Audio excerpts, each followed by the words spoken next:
Welcome to B School, the podcast by Stacy Blackman Consulting. This series is called Paths Less Traveled.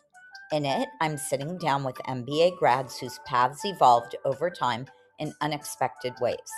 These are conversations about optionality, reinvention, and what's really possible when you stop thinking about the MBA as a first job and start thinking about it as a foundation. Let's get into it.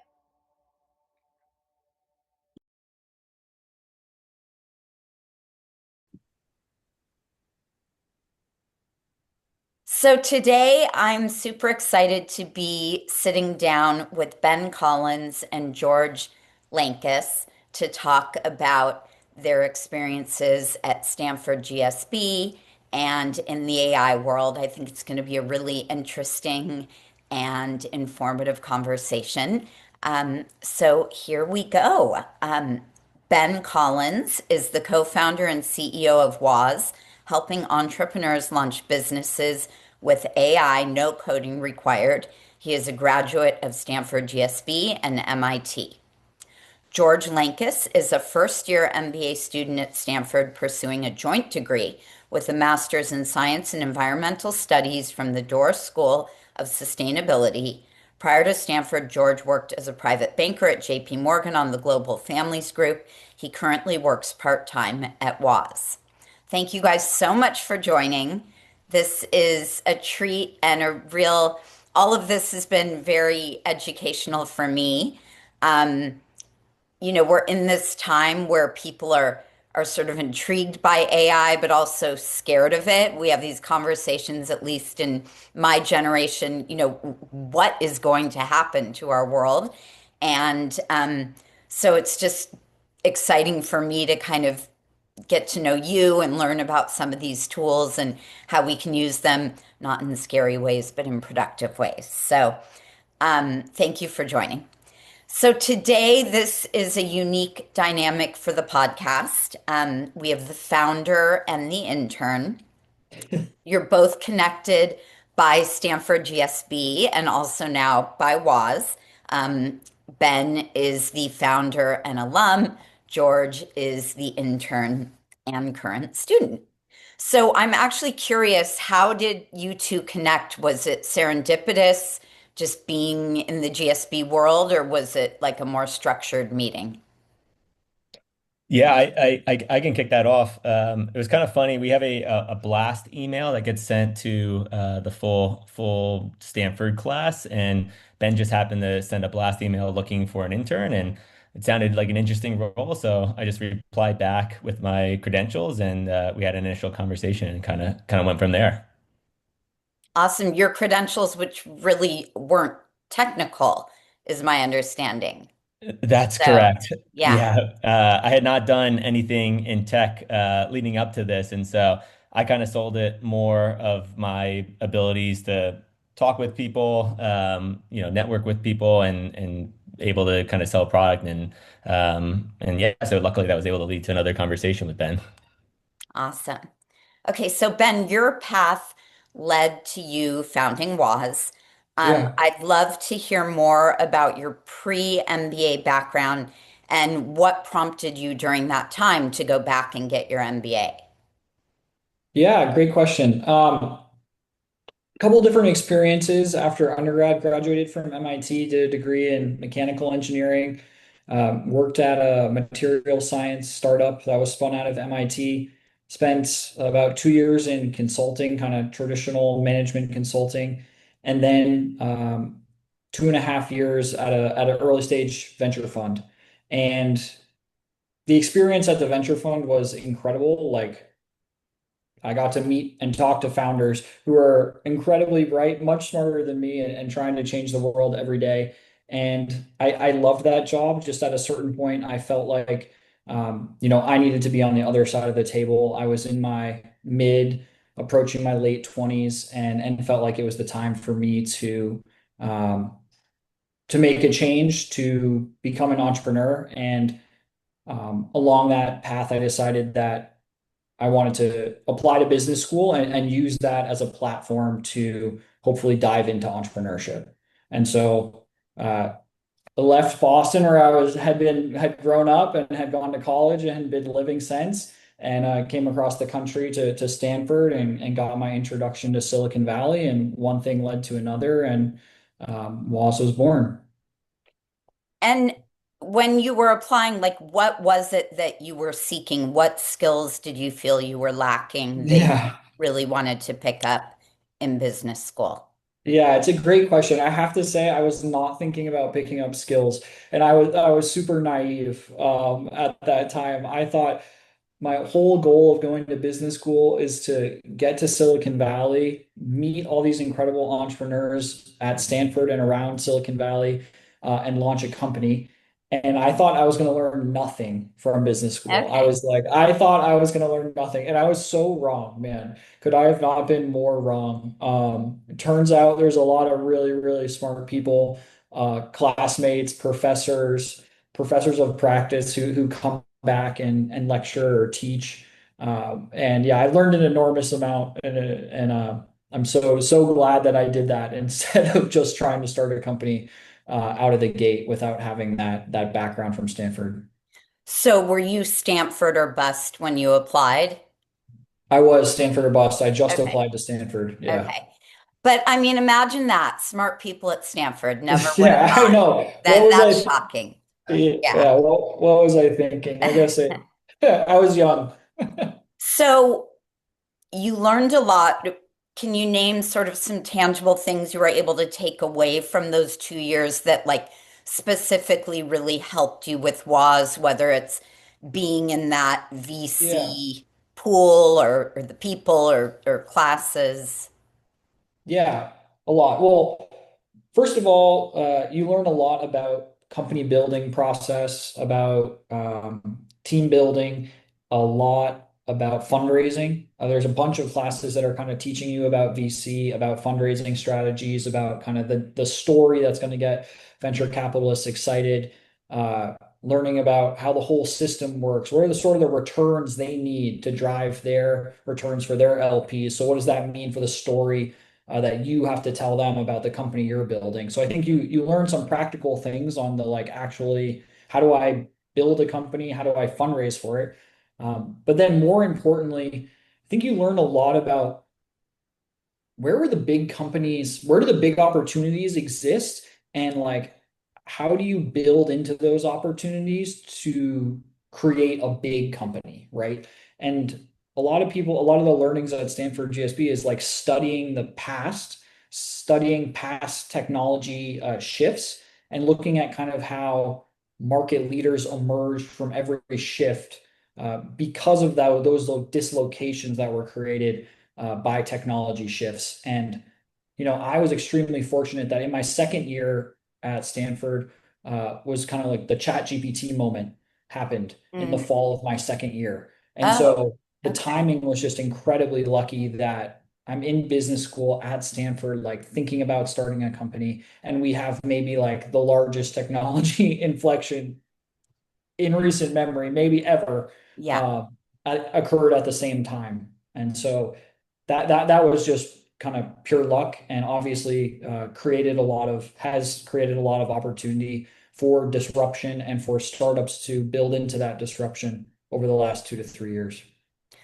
I love those examples because I mean that's part of why I'm doing this series is I feel like there's kind of just become this, oh yeah, go to business school, then go work at McKinsey or a bank and that's kind of it. And like these examples just show there's so much more to take away, community, teachers, clubs, jobs, all of it, but just in what you can learn. I mean, that specific introduction to company building is that's so powerful and valuable. Okay, so now George, current student, lucky you. We're both so jealous. You've got it still right. I mean, come on, Yeah. best 2 years.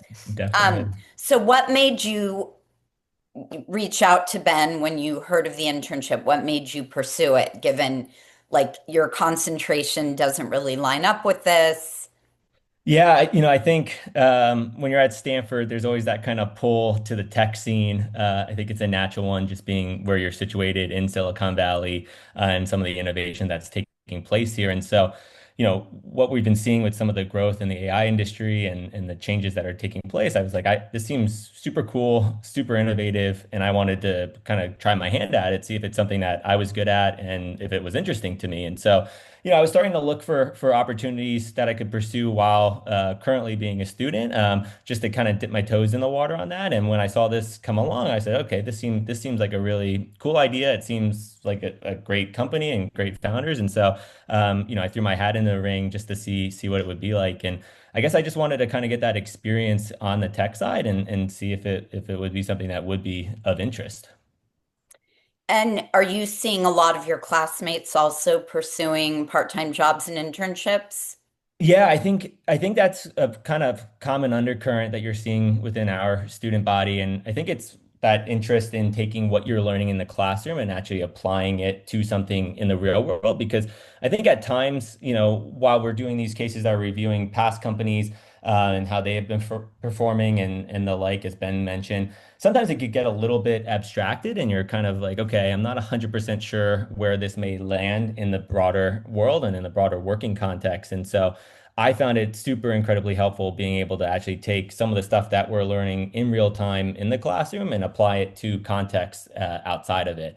And then I guess kind of to your question around whether classmates are doing this, it is definitely something that a lot of people at Stanford are doing. And I think that's one of the cool things about the GSB is that people can take these part-time opportunities and really test a thesis or an idea that they're interested in and see if it actually is for them, or if not, they can cut loose and kind of move on to the next thing. Yeah, it's such a I mean, you're so insanely busy and you can pack every minute of every day with conferences and clubs and different lectures. And yet it's also like a breather from the rat race where you really can take that step back and just experiment and bounce ideas around. You're with all these like really interesting, smart people. I don't need to tell you guys, but I'm just sort of reflecting and sharing with our listeners. Um, so, George, how do you feel that your current MBA experience is helping to prepare you for your future goals? Like, what elements of it are you finding to be the most valuable?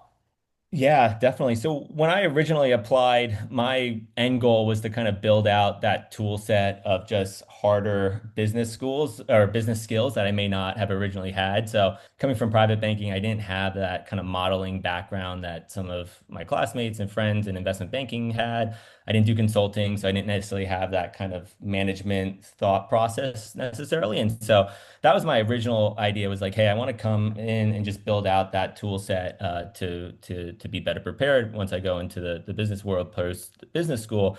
But I guess what's been kind of most surprising to me has just been the ability of both classmates, teachers, coursework, clubs to kind of push my thinking outside of the box. And so I came into the business school with an original thesis that I wanted to do something related to agriculture, and that may still be the case long term. But I think having conversations with my fellow classmates, it's really pushed me to think broader about what I could possibly pursue post GSB. And so while I've been having a great opportunity building out that core skill set, I think also it's just made me think a lot bigger and a lot broader about kind of what impact I want to have on the world post business school and kind of the direction that I want to take my career and life after it as well.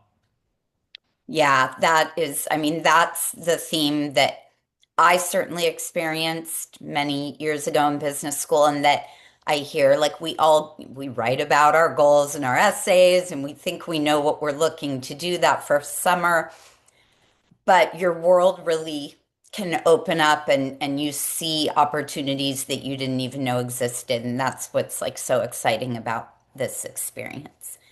Um, so Ben, back to Woz. How did you come up with the idea specifically for Woz, and why and how? Yeah, it's a great question. I think, like I talked about, it's kind of a combination of different things. You see technology evolving, you see that it's hitting inflection points. when there's, it hits an inflection point, it means that there's new applications that are possible that have never been possible before. And that's kind of like that intersection is kind of like where you want to build a company. And that more or less that's the story of how Woz came to be. My co-founder and I were just looking at the trajectory of progress in LLMs in specifically used for code generation. We were seeing that there was going to be big opportunities in automating uh, and building businesses with less expense, basically, being able to do a lot more with less. And so at first we started thinking about creating a studio, basically creating like a portfolio of kind of cash generating businesses in like the home service sector.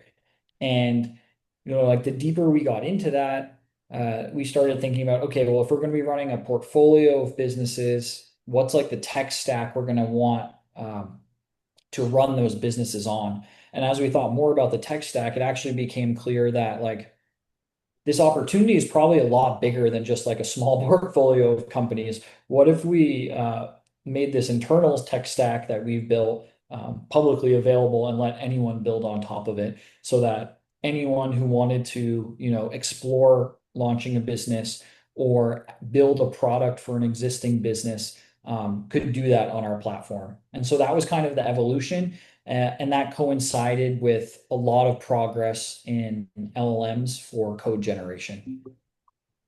Well, I can say that after we first met, you gave me access.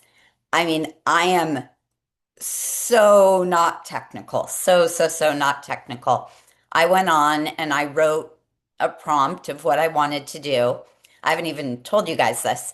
I created an app where it would look at, where I am and what I guess the temperature and UV index is. And I would also fill out information about my like coloring and skin. And then it would make sunscreen recommendations and tell me when to replenish. And it worked. So yay was Wow, that's that. pretty cool. That's Yeah. awesome. Because my kids are always, what's the UV? What's the UV? And I'm like, remember your sunscreen. So I thought that was like a good bridge. That's awesome. Um, so yeah, it to me, who's not so experienced in this, it seems like you've rolled out an amazing product. And as you know, my son, who is more experienced, said it's the best tool he's worked with. What's your grand vision for the company in this like crazy AI landscape? Yeah, I mean, I think the grand vision is pretty simple. It should basically be the operating platform that helps you not only like build software, build tools for your business, but also helps you run it. And so we think step one is, okay, let's help you build a really great product. Step two is how do we help you improve that product over time, and then layer on all the things you need to do that and manage your business. So you're spending more of your time doing kind of strategic decision making and less of like the operational tasks management fine tuning of your product and business. So that's the vision. I think there's never been a more exciting or accessible time to build things. And it seems like the direction we're going is that there's huge opportunities for anyone really with entrepreneurial ambition to try and launch a business and generate revenue, generate an income by being an entrepreneur. Amazing. Um, so George, we connected because you had listened to this very podcast when you were applying and used it as a resource. And then you kind of had this light bulb moment of thinking about how WAS could help applicants. Do you want to just take a minute to kind of elaborate on that idea? Yeah, definitely. I started at Woz about 3 weeks ago, and when I sat down with Ben, he said like, "Hey, your goal is to make sure that every business school student touches the platform." And so we were brainstorming and we said, well, what better way to touch that user base than when you're applying to business school. And so when I was going through the process, I remember a key component of applying is like what have you actually done that you can speak to tangibly that's had an impact either within your community or within the broader world, and something that you can really lean into both in your essays but also in the interviews. And so the idea of for this originally is that, if you're applying to business school, why not build a fully functional business that you can actually talk to on your applications, on your interviews, and have that as a great source on both your resume, and also just a highlight to the adcoms as well as you're going through this. And that's, I think, what's so great about Woz is that it is so user friendly that you can go in, build a app on basically over a weekend. And as you continue to iterate through it, you can actually have that full use case at the end of it where you are live on the App Store, you are generating revenue, and you have a fully functional business. And so if I was reapplying to business school, for me, this would have been a huge value add because it's very tangible and it's very real. Yeah, and that really resonated for me because it's something that at SBC we've been thinking about a lot is that, when we typically start working with clients, they're in the application phase. It's like essays are published, let's go, let's write, let's work on the application. But sometimes we get a client a little bit earlier and we can help them with their candidacy. And I had this idea of I would love to create a service where we kind of help clients flesh out a capstone project that really fits with their narrative. So, they can tell their story, talk about what's meaningful to them, and not just be a dreamer, but be a doer. And so when you came to me, I was like, the time is right. We're going to do this. So we are launching a service called SBC Lab. And the idea of the service is exactly that. SBC, you will have an SBC consultant who will help you um, work through developing the concept of a capstone project. It may or may not include technology. If it includes technology, we are partnered with Woz to help you with, little coding experience, no coding experience in my case, zero. So if you need technology, Woz can come in and power that and help you actually create something. So in your essays, your interview, I mean, it's exactly, George, what you had envisioned as well, that they're going to go in and say, I'm interested in the environment and I created an app and it already has 1,000 downloads and here it is. And that's so much more powerful than just saying, I'm interested in the environment and that's why I want to go to business school. So, I mean, without getting too technical, Ben, I don't want this to go over my head, but like, how does the WAS technology allow an applicant who's not a professional coder, like rapidly prototype and build a functional app? Yeah, no, it's a great question. So luckily we have a big team of really experienced engineers who have built many products across their careers and scaled them to, millions of users collectively. So there's a lot of lessons you learn from all of those processes. And basically what we've done is kind of taken all those lessons learned, engineering best practice, and we've kind of embedded that in an engineering system. And then we apply AI into that engineering system. So it's all about like creating a really strong environment, applying AI, letting AI do a whole bunch of work in that environment. And because we've invested so much in that environment and the guardrails and validations and testing that are on top of it, it makes it really easy for you, someone who doesn't have any technical understanding, who's never built an app before, to benefit from all those lessons our team has learned and built into the system. And so, like my sunscreen app, I put in my stuff, Yep. Waz went to work, I walked away. I mean, I think it was an hour, maybe. I had something. How long would that have taken 5 years ago to create that app? Oh my God. Um, that would have taken a team a couple of months probably. And a Um, lot of money a lot of money. because, Oh yeah, yeah.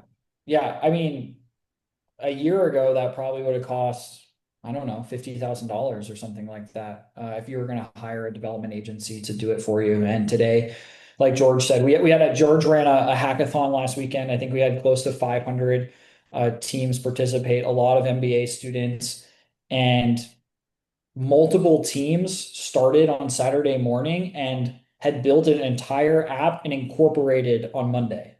Like that's how fast you can build wow. really high quality things and launch a business now. So pretty mind blowing how far we've come in 12 months. But Okay. and I guess just to add on to that, what I thought was so cool with the hackathon was people weren't just building business ideas, they were also focused on things that were passion projects, or if they were working for nonprofits, where they were just stuck at some problem they couldn't solve. And so, one was a set of people at the University of Wisconsin that were focused on agriculture, and they built an app to check the status of dairy cows in their state. Totally random, but like super, super effective. Or another person worked at a nonprofit that was helping, elderly patients, and they were able to build out an app that could help, track their interactions with them. And so it's not just about building businesses, but it's also just helping things that are just challenge points that around things that are really important to you as well. Yeah, I mean, as we all know, like if it's a pain point for me, there's someone else who's having that pain point. So, um, I think that's where great ideas are born. So, okay, so we're launching SBC Lab powered by Woz Technology. We are launching today, April 1, when this podcast is live. But we're starting with a founding group of 5 people to pilot this service. And you're going to have the opportunity to pilot it completely for free. So you will work with the SBC team, we'll get to know you, we'll help you come up with a really interesting, meaningful project. And then if tech is involved, I hope it is because it's super fun. Woz will power it and we'll see this whole thing come to life. So the application is live on our website, April 1. It's stacyblackman.com/lab. Brief application. Out of it, we will select 5 people to pilot SBC Lab. And I think it's going to be fun and really cool and hopefully like a very, very positive thing for these 5 people and these 5 builders and doers who aren't just dreamers. And then, we'll roll this out to a bigger group. Um, Okay, so I'm going to just wrap with George and Ben, a couple quick questions for you. Um, Ben, things are changing so quickly. It's like a little scary, exciting, everything. Are there career moves that you're seeing um, for MBAs that people aren't even talking about, like opportunities that they're jumping into that listeners may not have even been aware of? Well, I think maybe there's two trends I can hit on. One, I think, um, as you say, it's never been easier to go from a dreamer to a doer. So I think there's a real opportunity for people to start businesses while they're in business school, more so than ever in the past. Um, and that I think there's also a path to build cash generating businesses and just grow those. Like AI has really lowered the barrier and lowered the amount of investment needed to start kind of traditional product and software companies, or to automate a lot of the work that was, previously done by human or you in other like legacy businesses. So I think there's a real opportunity to start things in school and like just honestly have a path to get to a cash flow positive And pay business a off your lot. MBA. Yeah, during your MBA. Yeah, pay for your MBA while you're in school. Yeah. And then the second is, and this kind of like the frontier is moving so quickly that there's never been like a larger gap just between the average person in society and the early adopter in terms of like knowledge about technology. And so just being curious and eager to learn and experimenting and trying things puts you at a huge advantage. And like you mentioned earlier, you asked George, like, hey, George, you didn't have any experience in tech. Like, why are you interested in doing this? And I guess the question you didn't ask was like, well, Ben, George doesn't have any experience in tech. Why were you interested in having him as an Yeah, intern?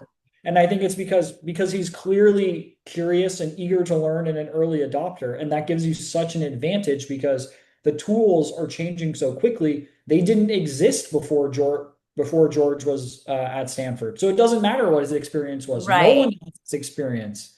And so just by trying things yourself and being curious, I think is a huge, huge advantage and will be a huge selling point to you when you go into the job market.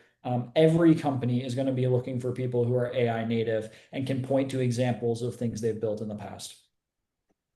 I love what you just said, and it's funny because I just did another podcast interview, and the parting message was curiosity.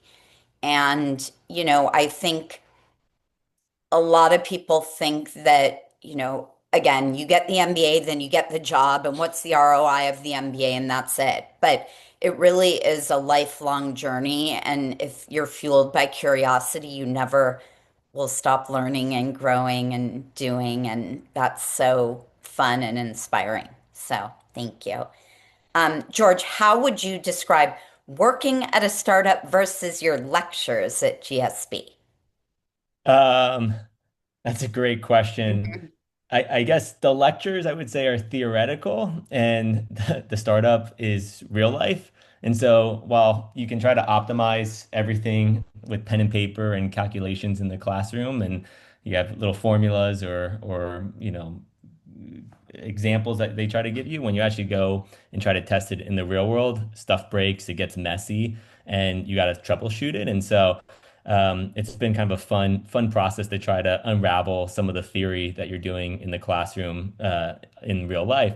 But I guess a real example of this was over the weekend we were doing this hackathon, and at the end of it we were judging who was going to be the winner. And so we had two sets of judges, and they had different scores. And one set of judges had a higher set of scores, and the others had a slightly lower one. And so we had to figure out how do we compare those test scores. And so currently in a class called data and decision makings, and that's all about statistical analysis. And I actually had to pull out how to normalize those scores for it. And so some of the stuff that just seems totally random in the classroom can find the most random applications in the real world. And it's really fun to be able to kind of test it in real time each and every day. So cool. Yeah. And can you share who won the hackathon, what the concept was, or have you not announced it? Yeah, we Oh, were happy to share. It was this really cool app somebody built around yoga poses, and so basically, ooh, the winner I've used designed this that. app that films you as you're doing yoga and kind of adjusts the cadence and the flow of the yoga class based on how you're doing with your specific poses. So if you suddenly have a lot of flexibility, let's say in your hamstrings and a down dog is totally fine, it'll give you harder exercises than that. But then let's say you have tight quads or something like that and you can't do a certain one, it'll adjust the flow so that you start working on that one. And so it's basically a real life adaptive yoga teacher, which is pretty Wow. cool. I'm Yeah. gonna download that. That's so cool. Love it. Okay, quick rapid fire to wrap this up. Both of you, best coffee spot for Stanford GSBers. George, you got it. I think there's only one answer, right? Yep, it's Coupa Cafe. It is by far the best, and it's so convenient right on campus. I Awesome. don't Okay. even want to know how much money I spent at Coupa Cafe over the course of my 2 years. Way too much. Oh, I can imagine. Oh my God. Favorite hike? Favorite hike at Stanford? I mean, Yeah. if it counts as a hike, I'd say the dish. It's so convenient. Like, Yeah, yeah. I've done that. It's There's a nice. Yeah, lot of there's a lot of awesome wildlife there too. Like I'd always see coyotes or eagles or deer and stuff. It's kind of fun. yeah, it's a Love it. quintessential hike. It's the same one for me too. Okay. And last one, favorite Wednesday activity, because you guys don't have classes. Or George doesn't. Yeah, I'm still the lucky one without classes, Yeah. although some of them are part-time now in the Woz offices. But when I'm not Yeah. there live and I get a few hours away, I love road biking, and so currently signed up for a race. And so me and a bunch of buddies have been doing some longer rides around campus, and it's really cool. You can actually leave campus and make it all the way to the ocean and come back to Oh, campus on a bike ride, and it's pretty nice. cool. Okay, I didn't know that. Um, Ben, sorry, this is the last one. I had one. Is your co-founder from the GSB, or I never asked you that. He's not. No, we were actually Okay. roommates in undergrad. Okay. So that's where we met. Yeah. We Okay. known each other for a long time, but he is not. He is not. I think he's the only person in his family who did not go to Stanford. Oh, He went to MIT. Yeah. okay. Um, okay, you guys. Well, really, so happy to have connected with you, to be partnering with you. Thank you for joining on the podcast, teaching me about this new world and our listeners. I'm super excited about SBC Lab. I hope everyone goes to the website, stacyblackman.com/lab, fill out the little application. You get 5 people will pilot this for free. The SBC part, the WAS part, very exciting. So that's it. Thank you. Bye, guys. Awesome. Thanks, Thanks, Stacy. Stacy. Bye. Take care.